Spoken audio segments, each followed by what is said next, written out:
Assalamualaikum warahmatullahi wabarakatuh. Pemirsa, berjumpa lagi dengan kita dalam acara podcast MG9 spesial Hari Ramadan tahun 1444 Hijriah.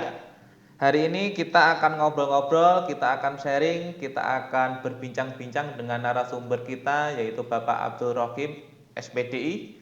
Monggo disapa Pak Abdul Rohim, pemirsa. Baiklah, Assalamualaikum warahmatullahi wabarakatuh. Hari ini kita akan ngobrol-ngobrol dengan Pak Abdul Rohim, Sarjana Pendidikan Islam. Insya Allah beliau akan menyampaikan materi yang sangat kita tunggu-tunggu di bulan Ramadan ini. Nah, langsung aja Pak Abdul Rohim. Hari ini kan kita sudah menjalankan ibadah puasa pada hari ke-6. Perbedaannya apa, Pak? Ramadan hari ini dengan Ramadan tahun-tahun sebelumnya, Pak. Baiklah, sebelum saya akan menjawab kaitannya dengan pertanyaan dari host, tentu saja saya akan menyapa terlebih dahulu para pemirsa yang melihat daripada podcast kali ini. Assalamualaikum warahmatullahi wabarakatuh. Waalaikumsalam warahmatullahi wabarakatuh. Baiklah, perbedaan daripada bulan Ramadan tahun ini dan tahun-tahun sebelumnya adalah kalau tahun-tahun sebelumnya kita berada pada zona yang begitu bahaya, pada zona yang begitu memprihatinkan karena adanya yaitu virus COVID kemarin. Nah, maka dari itu kita tidak bisa melaksanakan yang namanya ibadah Ramadan itu dengan sempurna. Maka dari itu, untuk tahun ini kita sudah terbebas dari yang namanya virus COVID tersebut, sehingga kita pada tahun ini bisa melaksanakan Ramadan, ibadah-ibadah di Ramadan itu dengan leluasa, dengan penuh khidmah, tanpa di situ ada ketakutan terkena virus tersebut. Sehingga itu yang menjadikan kita di Ramadan tahun ini lebih spesial, lebih baik daripada tahun yang lalu ketika ada pandemi COVID-19 tersebut.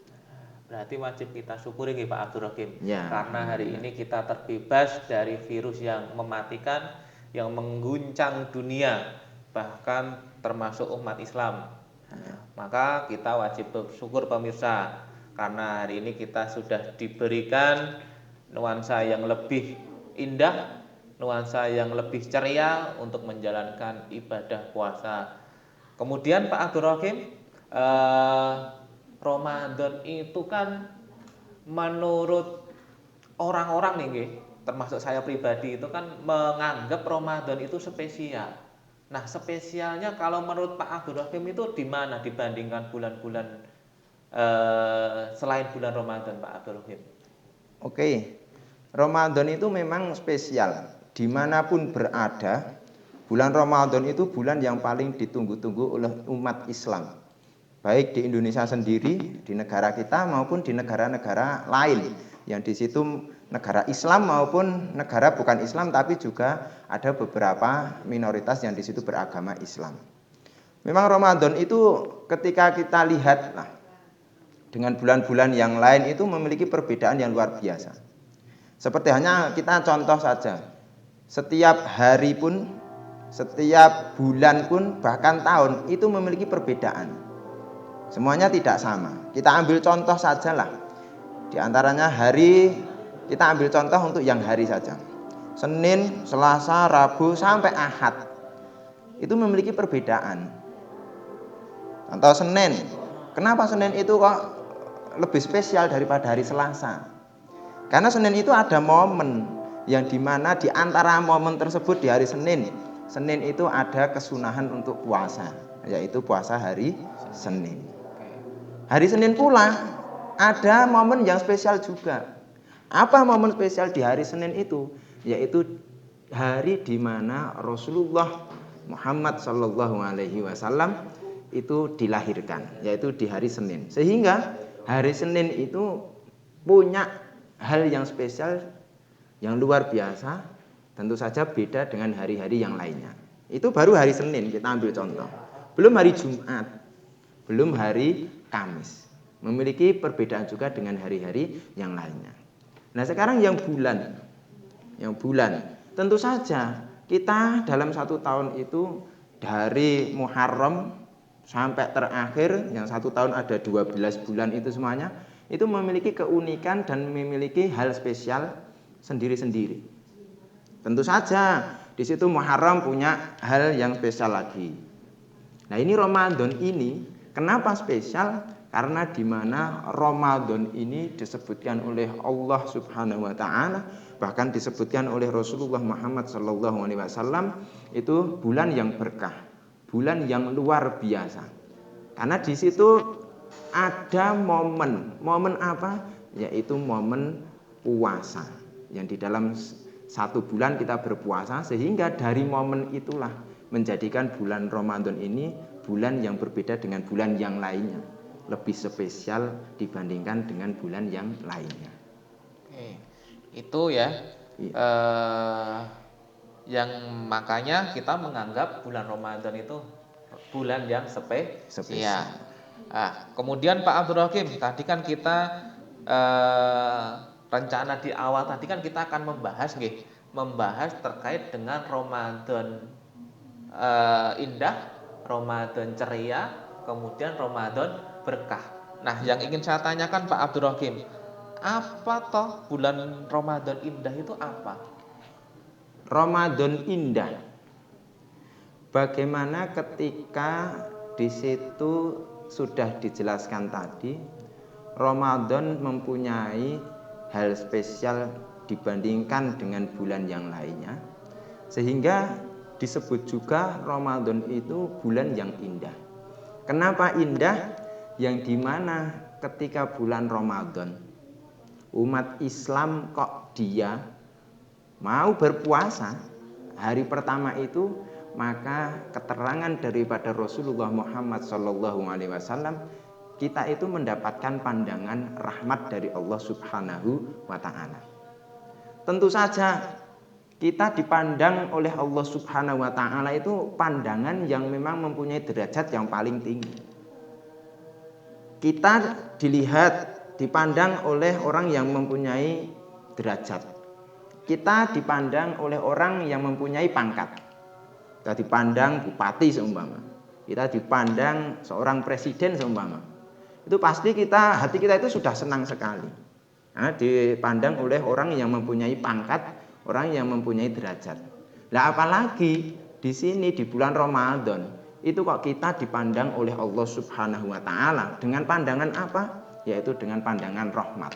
Tentu saja itulah grade yang paling tinggi yang kita harapkan ketika kita menjadi seorang hamba, yaitu pandangan dari Allah Subhanahu wa taala. Berupa apa? Pandangan rahmat dari Allah Subhanahu wa taala. Sehingga disitulah momen Ramadan itu menjadi momen Ramadan yang indah, karena kita mendapatkan pandangan dari Allah Subhanahu wa taala berupa pandangan rahmat secara langsung dari Allah Subhanahu wa taala.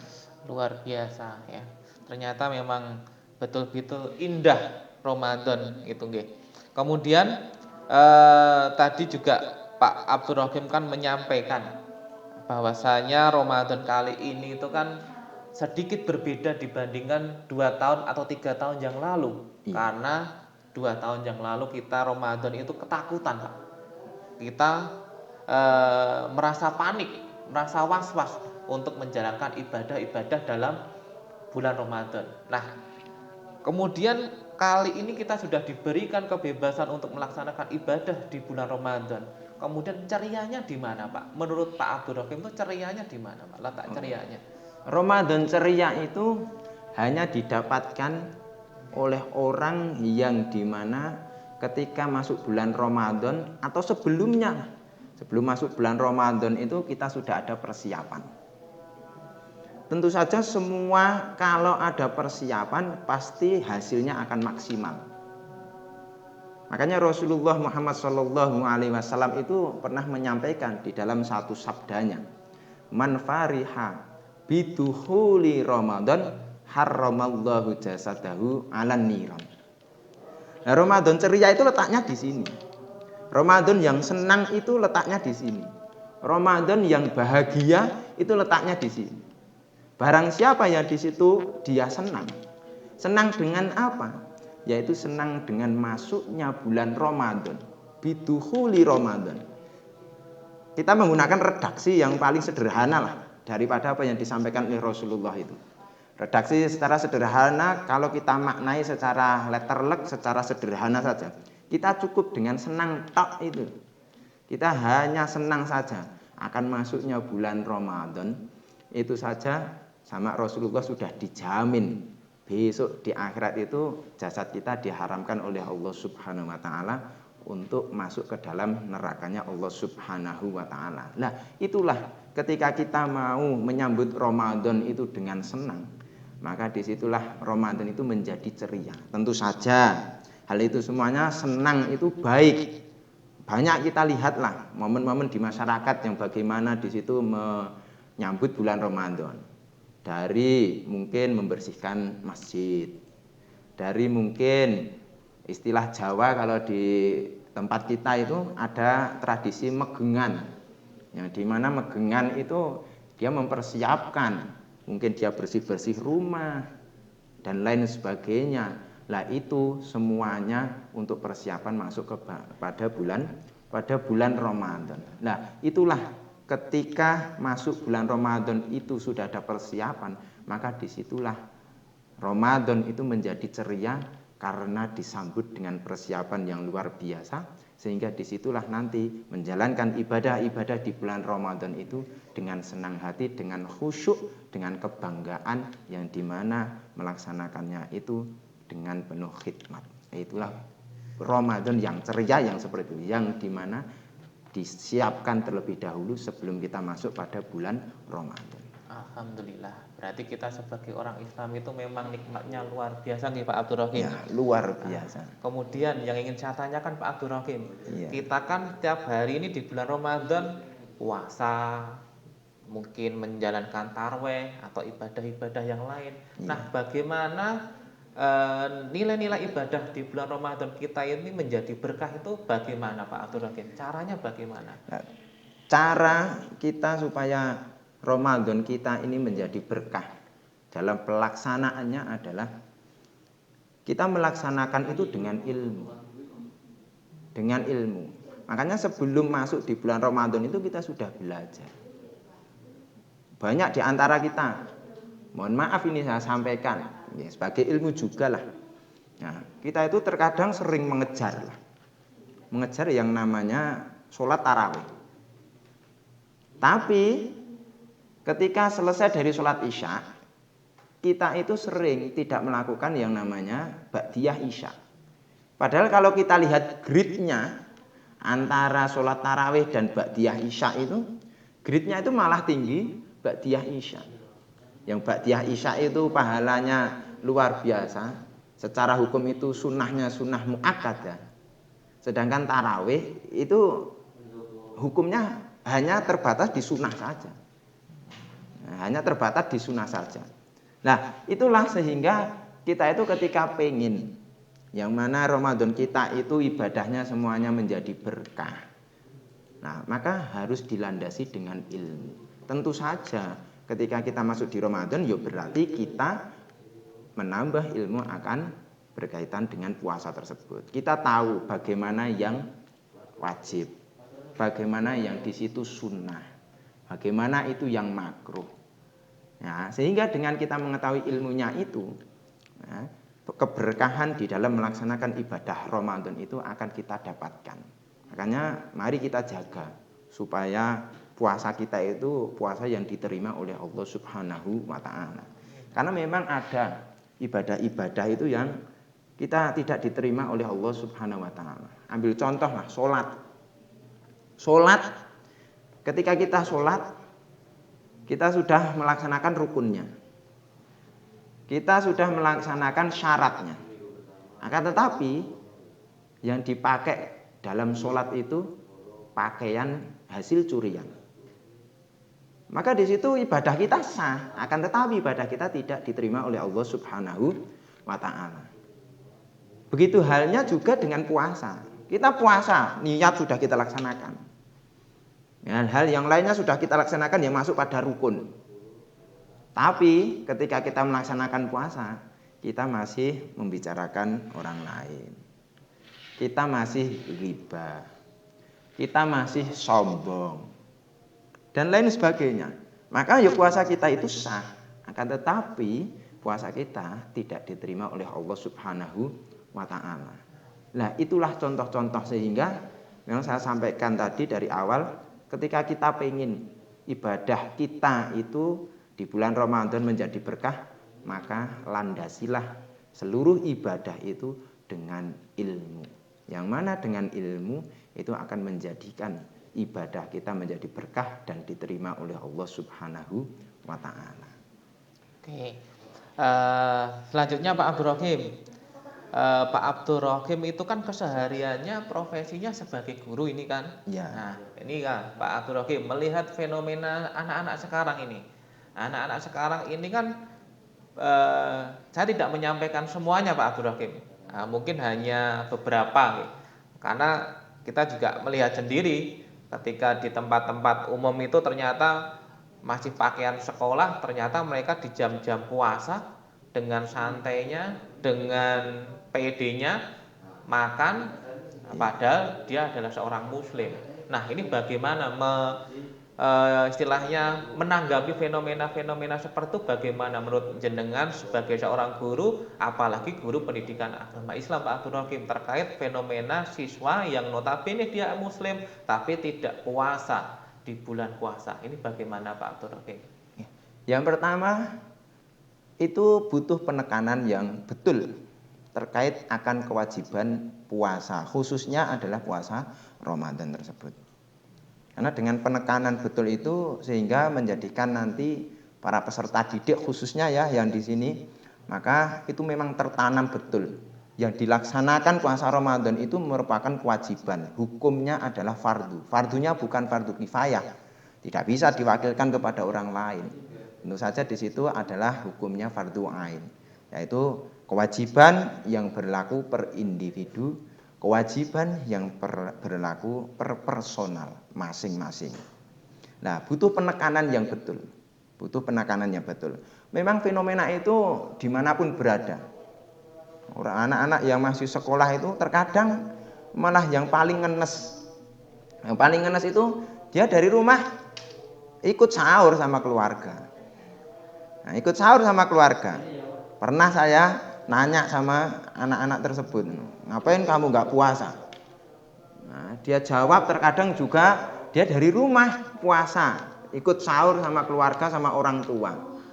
Tapi ketika sampai sekolahan, terkadang dia mampir.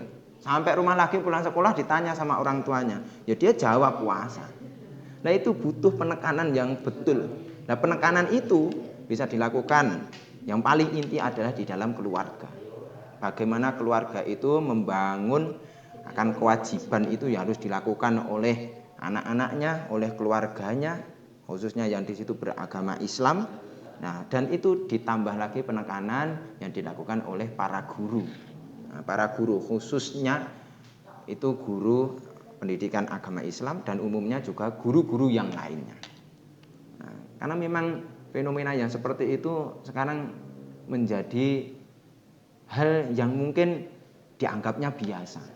Padahal itu sudah luar biasa kalau dia tidak mau melaksanakan yang namanya puasa tersebut, yaitu puasa Ramadan. Sampai Rasulullah itu menyampaikan, satu puasa yang kalian tinggalkan tanpa ada uzur syar'i, maka sebanyak apapun kalian menggantinya, maka tidak akan cukup untuk menggantikan satu hari yang kalian tinggalkan, yaitu dengan kesengajaan tersebut. Nah, yang pertama saya sampaikan tadi adalah penekanan yang betul. Yang kedua adalah bagaimana di situ peran daripada keluarga. Peran daripada keluarga. Keluarga itu menjadi pendidikan yang penting, menjadi pendidik yang paling utama, khususnya seorang ibu. Makanya di situ sampai Rasulullah itu menyampaikan yang namanya ibu itu Madinatul Awwal, pendidikan pertama bagi seorang anak. Sehingga keluarga ini ketika keluarga kok dia juga melaksanakan puasa seluruh keluarganya, maka insya Allah anak, ya, para siswa, ya, itu semuanya juga akan melakukan puasa tersebut. Tapi kalau dari keluarga pun berkaitan dengan Ramadan aja sudah tidak terlalu peduli, maka ya sudah, anak juga hasilnya seperti itu. Dia dari rumah puasa, tapi sampai sekolahan kadang dia nggak puasa. Bahasa di kita mukah. Terus yang ketiga, yaitu bagaimana di situ penekanan pendidikan yang dilakukan oleh yaitu sekolah, yang khususnya adalah guru pendidikan agama Islam dan umumnya adalah guru yang lainnya. Maka jangan bosan-bosan lah. Nah, guru pendidikan agama Islam maupun guru yang lainnya, mapel yang lainnya itu memberikan penekanan akan pentingnya, akan wajibnya yaitu puasa Ramadan tersebut.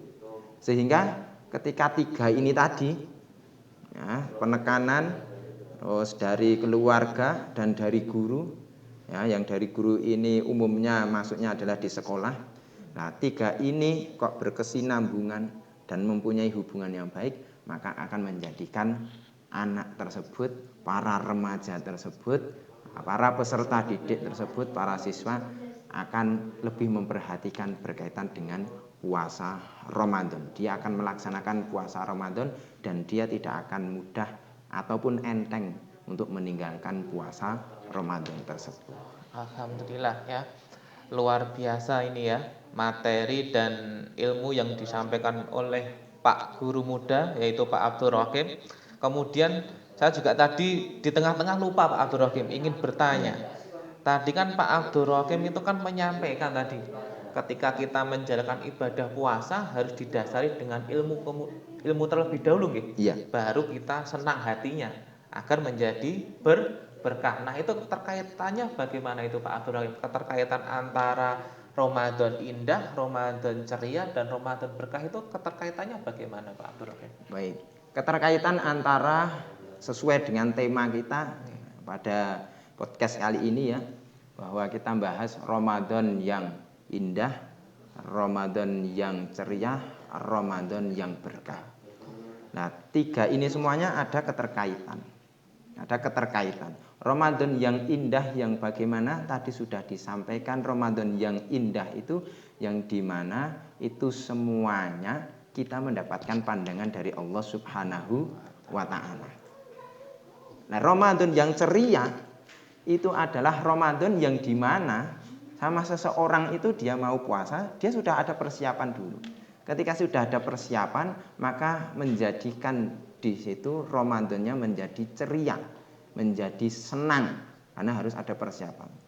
Sedangkan Ramadan yang berkah dengan adanya indah tadi dilihat oleh Allah Subhanahu wa ta'ala, dipandang oleh Allah Subhanahu wa ta'ala, dilaksanakan dengan persiapan yang matang, maka disitulah Ramadan kita akan menjadi Ramadan yang berkah, yang semuanya itu akan tumbuh kenikmatan, semuanya itu akan tumbuh kebaikan. Seperti halnya kata berkah, yaitu ziyadatul khair, bertambahnya kebaikan. Kita akan enteng, kita di situ melaksanakan ibadah-ibadah di bulan Ramadan.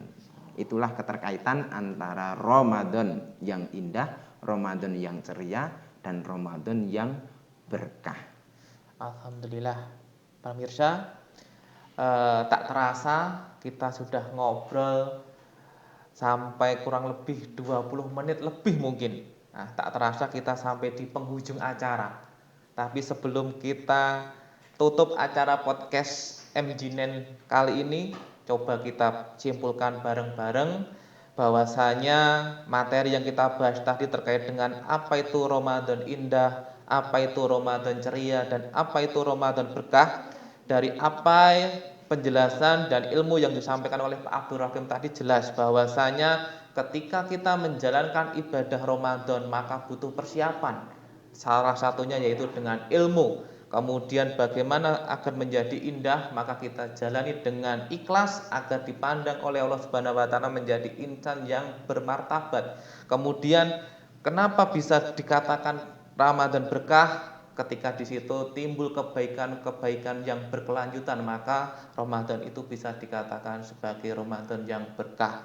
Dan mudah-mudahan kita semua pemirsa sebagai masyarakat umum, khususnya pelajar, menjadikan bulan Ramadan ini menjadi modal kita untuk menjalankan kehidupan selanjutnya menjadi kehidupan yang jauh lebih baik, sehingga hidup kita diberkahi dan diridhai oleh Allah Subhanahu wa taala. Allahumma amin. Amin. Kemudian karena kita sudah di penghujung acara, apabila saya selaku host ada salah ada kata, kemudian saya juga menyampaikan apabila yang disampaikan oleh pemateri kita ada yang tidak berkenan dan ada yang keliruan, saya juga memohonkan maaf sebesar-besarnya, karena memang kebenaran hanya milik Allah Subhanahu wa taala. Cukup sekian podcast kita hari ini. Jangan lupa like dan subscribe di podcast MG9 dan Capjin 5. Sekian, terima kasih. Wassalamualaikum warahmatullahi wabarakatuh. Waalaikumsalam warahmatullahi wabarakatuh.